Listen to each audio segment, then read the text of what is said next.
Hello friends, आज मैं आपके साथ जो डिस्कस करने वाला हूँ वो है कि क्या डायरेक्ट इक्विटी में पैसा लगाना चाहिए या म्यूचुअल फंड एसआईपी करना चाहिए।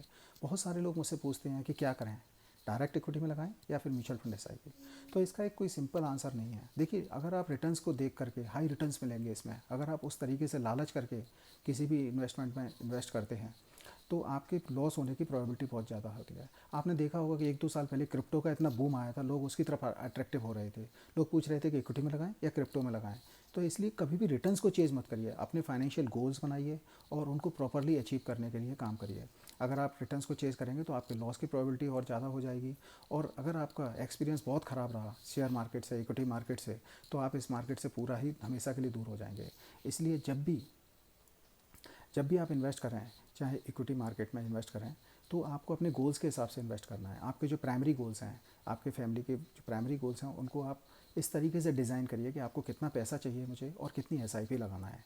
तो अगर आपका जो कोड पोर्टफोलियो है उसको आप म्यूचुअल फंड एसआईपी के थ्रू कर सकते हैं, और अगर थोड़ा बहुत पैसा हो वो आप डायरेक्ट इक्विटी में भी लगा सकते हैं। लेकिन अगर आपके पास टाइम है, एक्सपर्टीज़ है और आपको लगता है कि आप चुन सकते हैं कोई भी अच्छी कंपनी, तो आप इक्विटी में पैसा लगा सकते हैं। जो काम फंड मैनेजर करता है वो अगर काम आप कर सकते हैं तो आप डायरेक्ट इक्विटी में भी लगा सकते हैं।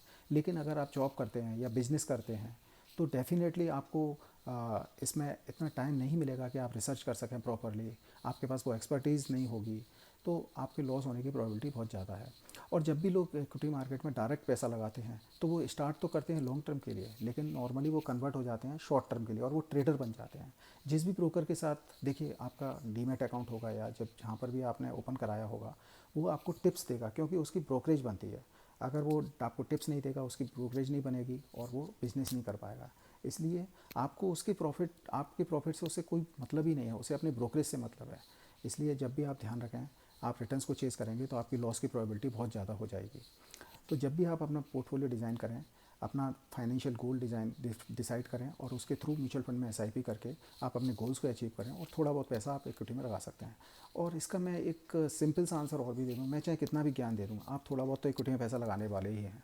इसलिए मैं आपसे यही कहूँगा कि जब भी आप गोल बना करके अगर आप इन्वेस्टमेंट करते हैं तो उसमें आपके सक्सेस होने की चांसेस भी ज़्यादा हैं और वो अचीव भी हो जाएंगे। और आपको इक्विटी मार्केट से बहुत अच्छे रिटर्न्स मिलेंगे अगर आप लॉन्ग टर्म के लिए पैसा लगाते हैं। अगर आप लॉन्ग टर्म के लिए मार्केट में रुकते हैं तो डेफिनेटली आपको रिटर्न्स बनेगा। क्योंकि अगर आप पूरी हिस्ट्री उठा के देखें, जब से सेंसेक्स बना है, चाहे 1979 से और 2023 तक, इसने सी ए जी आर रिटर्न्स 13.5 के दिए हैं। तो आप सोच सकते हैं कि अगर सेंसेक्स इतना रिटर्न दे सकता है तो जो म्यूचुअल फंड मैनेजर है वो आपको इससे ज़्यादा ही रिटर्न्स बना के देगा। अगर आप एवरेज देखें तो ऑलमोस्ट 15 to 16% के रिटर्न्स मिलते हैं म्यूचुअल फंड एसआईपी में। तो मैं यही कहूँगा कि इसका सिंपल आंसर यही है कि आप कर भी सकते हैं और नहीं भी कर सकते हैं। अगर आपके पास टाइम है, एक्सपर्टीज़ है जो फंड मैनेजर कर रहा है, तो आप इन्वेस्ट करिए। अगर आपके पास टाइम नहीं है तो आप अपना काम दूसरे को डेलीगेट कर सकते हैं। देखिए, जब भी आप कभी बीमार पड़ते हैं तो आप डायरेक्ट डॉक्टर के पास जाते हैं, ना कि खुद ही अपना इलाज करने लग सकते हैं। इसलिए आपको प्रोफेशनल की हेल्प लेना चाहिए, अपने एडवाइज़र के साथ बैठ करके प्रॉपरली मैनेज करना चाहिए अपना पोर्टफोलियो।